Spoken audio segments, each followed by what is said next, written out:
Good afternoon, everybody. My name is Alex Vidal, president of Related ISG International Realty and host of the show you're watching today, Inquiring Minds Want to Know. But today we're going to do something we have never done on the show. We always have business leaders, but we never have people on the show that talk about the mind. Because at the end of the day, nothing else matters if your mind isn't right. So to my right, joining us today is Tim Storey, world-renowned motivational speaker and life coach to some really big stars that we're going to talk about in a minute. As always, the episodes of Inquiring Minds Want to Know are brought to you by Related ISG International Realty. If you want to work with a broker who is connected to some of the best minds, whether it's business or sports or real estate or motivation, call me, text me, DM me, email me, whatever. Work for the best broker who's looking out for you guys. And here we are. We're going to get started. Tim, you ready? Yes, I'm ready. All right, 15, 20 minutes. I got 9 questions. Here we go. Here we go. Tim, you're a life coach to some of the some huge celebrities like Robert Downey Jr., Kanye West, Christian Slater, who I idolized growing up, Deion Sanders, Quincy Jones, Lee Iacocca, and the list keeps going on. Yes. Tell us a little bit about your path to becoming a motivational speaker and a life coach. Growing up, just a lower income family, but a lot of discipline. So my mother was like, don't do a halfway job. So even though we had like 7 people in a 2-bedroom apartment, and we were cramped and crowded, my mindset was already getting strong just because of my mother's discipline. Okay. And so I was thinking big in small places even as a kid, and I kind of thought my way into the position I'm in today. Got it. Awesome. Now, here we are, because we're filming this. I came to California for business. I happened to be able to get an interview with Tim in person, so I'm here before I head to the airport. Today's December 11th. This will air in a couple weeks, but here we are. We're wrapping up another year. Yeah. We're about to kick off 2019. What advice do you give your clients about goal setting for the new year? It's important to forget what did not happen. Okay, interesting. And so I come from a spiritual background. My doctorate's in world religion. There's actually a scripture that says, forget about the former things and do not dwell on your past. Okay. For behold, new things are coming. And I think that it hits everybody's life, because many times we dwell on our past, what did not happen. But we need to get ready for the new things that are happening. And so I've been saying this for years, a comeback is not a go back. So if you've had a setback in your life, don't keep trying to go back and fix it all. A comeback is not a go back. Forget about the former things, do not dwell on the past, for behold, new things are going to happen. 2019 is going to be amazing for you. Well, you may answer question number 3, because I think many people will look back on 2018. We didn't prepare for this, by the way, in terms of giving him the questions before. A lot of people are looking back at 2018, and they will see that they didn't achieve their goal because they suffered some sort of a setback. Yes. So as we head into 2019, what are some tips for overcoming the setbacks that they will encounter? Not that they've already done, but they will encounter in 2019. Okay, so I think part of it is what you deem as a setback really may not be a setback. To set something back means to fix it, lock it, solidify, to set back. Maybe what you thought it was a setback is just really a big lesson learned. Interesting. So like people that had major breakups, yeah, you probably shouldn't even dated the guy. Yeah. Big lesson learned. Or I started a business and it didn't work. Big lesson learned. So I think many clients that I work with, and we have over 200 entertainers that we work with, it's not even setbacks that they're in, they're just huge lessons learned. So let's learn the lesson and then let's apply it to 2019. Got it. Better way to look at it. I absolutely love that, actually. Yeah. It's funny because now I'm trying to think, my mind's racing with what you're saying. But before we started this video, we had a huge talk about mindset and how important mindset is. So I'm a huge believer that anything and everything we do in life starts with the right mindset. So what are some systems and habits that you have in place or that you share with your clients to stay in that positive, motivated mindset? Okay, so you have 2 main things. You have the ear gate and the eye gate. Okay. So the eye gate is what I see. The ear gate is what I hear. So I'm freakishly disciplined of what goes in my ears. So even while I'm at the gym, I am listening to TED Talks, I'm listening to podcasts, I'm listening to you.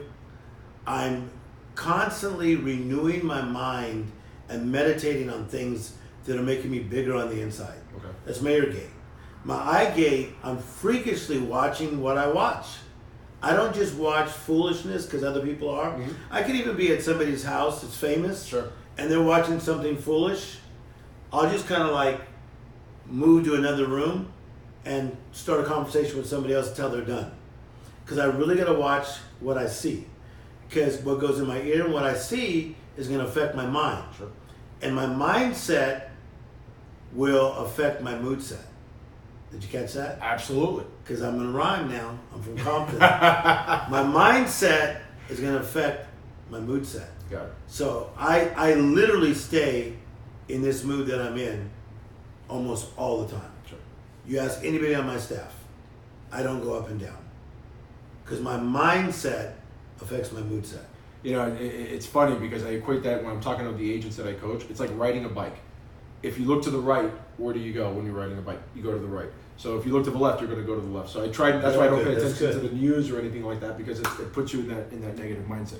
Now, here's one thing I discovered in coaching my agents. Okay. And we were talking about this before. We can teach them everything about how to sell real estate or whatever, and then we cover the mindset piece, right? We get them excited to get out of bed in the morning, but now they have to go and make that phone call, or they have to go and knock on that door, and fear sets in. Yeah. So I think if mindset is number one, fear is number two. Yes. So what hacks do you have to help people conquer their fear? Okay. So one of the ways to conquer your fear is to think about what it feels like to have lack, or to be in want, or to be cramped. See, I think people need to be tired of being tired. Okay. Tired of being bloated. Tired of being broke. You're tired of being tired of being broke, tired of being chubby. Will break your fear. Okay. See, when your back is up against the wall, usually that's when people do the best. If I'm dealing with an NBA player that looks like he might get cut, it's amazing how he decides to quit smoking weed and get in shape. Okay. Are you with me? Yeah, absolutely. Okay, so a lot of the viewers today, your back has been against the wall. It's time for you to, bam, turn it up and turn it on. You'll break that fear because you're tired of being tired of being regular, tired of being bloated. Come on, man. Man, Tim, I hope the viewers, when they watch this, can feel the energy that's coming through the screen. There's no fear in this. I love it. I mean, that's why guys like Dr. Dre, myself, Kendrick Lamar, you see us walk around with a bunch of fear? No. We wanted to break the cycle of Compton and do well. So therefore, here we go. Here we are. Now, I'm a fan of common denominators. Love common denominators.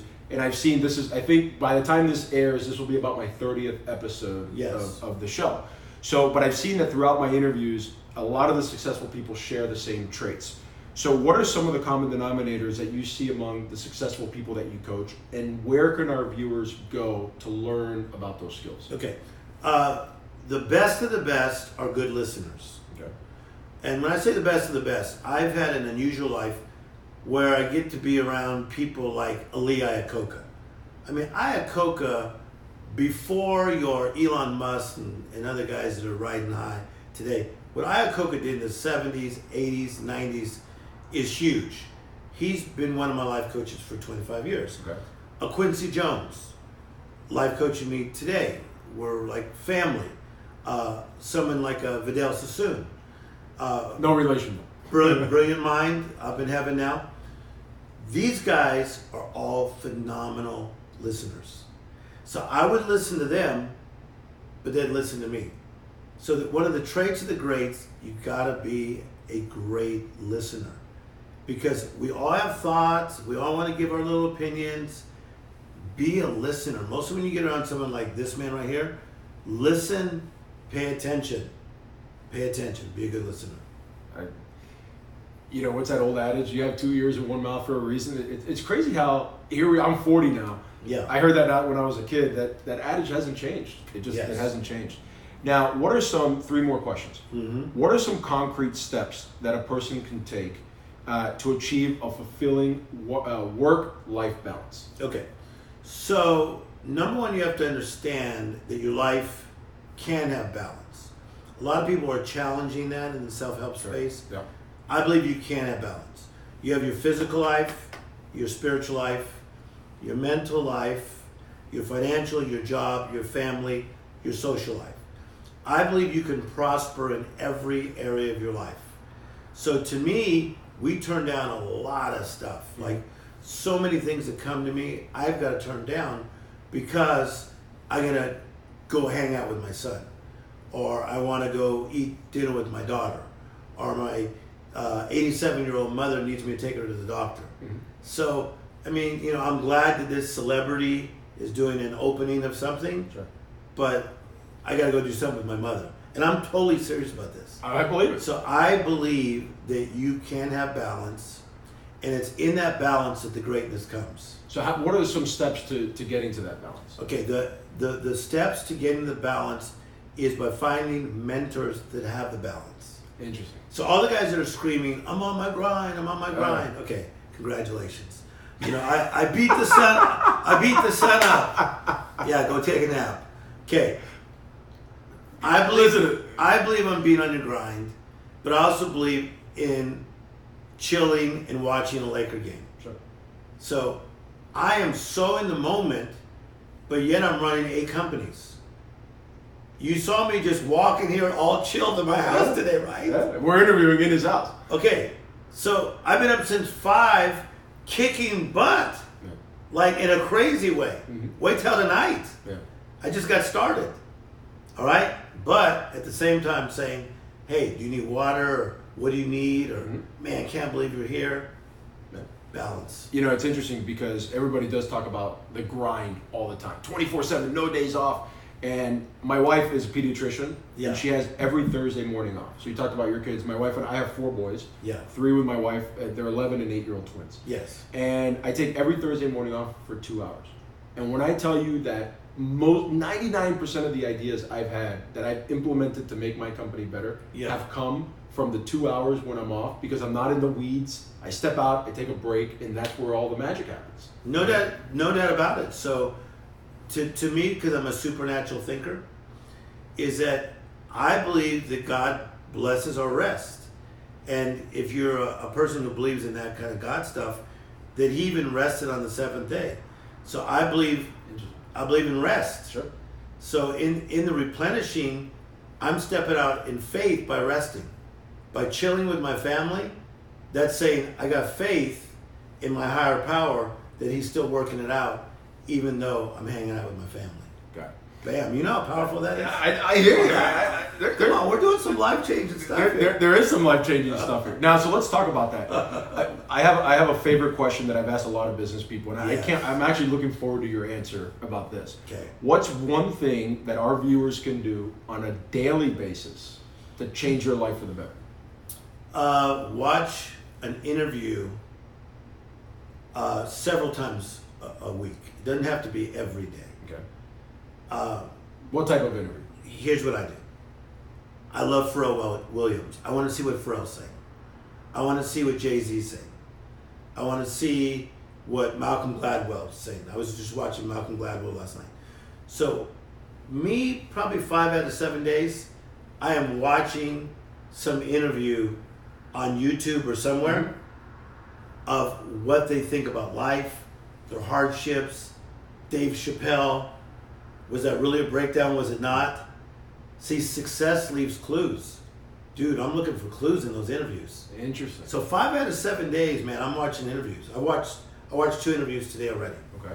Well, so this is a great way to end the interview with my last question. Yeah. What's a good book, TED Talk, or podcast recommendation, or all 3? Okay. For the audience. So more than all my buddies' books, because most of these books they read, I know these people, these are my buddies. I like reading autobiographies or biographies. Okay. Okay, so like, if I read about the life of somebody like Gianni Versace, I didn't know Versace passed.